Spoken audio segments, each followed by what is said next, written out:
C'est un phénomène récurrent qui touche les footballeurs et il ne semble pas que cela soit sur le point de s'arrêter. Un peu partout en Europe, les stars du foot sont victimes de cambriolages, que ce soit à Paris, où plusieurs joueurs du PSG en ont été prises pour cible, tout comme en Angleterre où David Beckham en a été visé.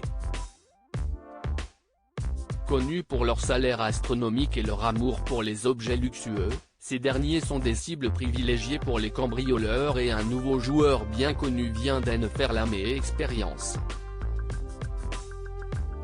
Ancien joueur de la Saint-Étienne, passé par Arsenal en Angleterre, Pierre-Emerick Aubameyang vit désormais à Barcelone, en Espagne. Si son avenir devrait s'écrire hors de la Catalogne, le joueur de 33 ans vit pour le moment encore chez lui, à Castelldefels, dans la banlieue de Barcelone.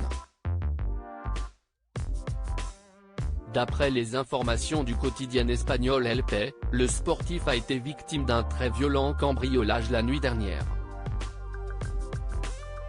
Au moins 4 hommes auraient pénétré dans le jardin de sa propriété avant d'entrer dans la demeure et de le menacer avec des armes à feu ainsi que des barres de fer.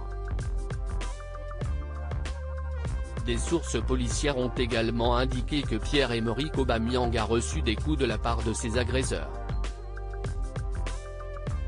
Les cambrioleurs forcent le coffre-fort et partent avec des bijoux en plus du joueur du FC Barcelone. Les 4 hommes s'en seraient également pris à la femme du joueur, Alisha Behag, avant de parvenir à ouvrir le coffre-fort de la maison, emportant plusieurs bijoux de valeur. Les cambrioleurs ont ensuite pris la fuite et selon plusieurs témoins, ils seraient partis à bord d'une Audi A3 blanche.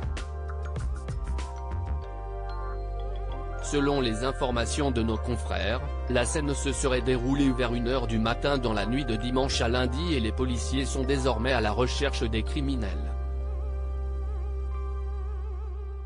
Une situation que l'on imagine très traumatisante pour Pierre-Emerick Aubameyang et sa famille, puisqu'en général, les ravisseurs attendent que les footballeurs ne soient pas chez eux pour pénétrer dans la maison. De plus, ce n'est malheureusement pas la première fois qu'une telle chose lui arrive, puisqu'il a vécu un événement similaire en 2013 lorsqu'il vivait à Saint-Étienne. Pour l'heure, ni le joueur ni sa famille ne se sont exprimés publiquement.